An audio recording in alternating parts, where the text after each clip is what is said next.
Македонското еколошко друштво од средината на август до почетокот на месец септември организира камп за следење на миграцијата на птици. Кампот ќе се организира во 3 етапи и ќе трае по 4 дена.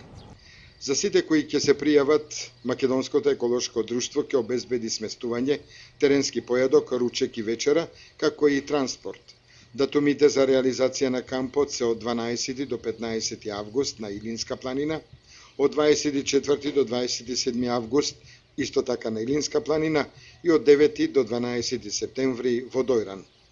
Македонското еколошко друштво камповите ќе ги реализира на Илинска планина и во Дојран како места на постојано движење на голем број на птици во Македонија. Сите заинтересирани поединци и членови на еколошките друштва и здруженија може да се пријават за учество на кампот во Македонското еколошко друштво.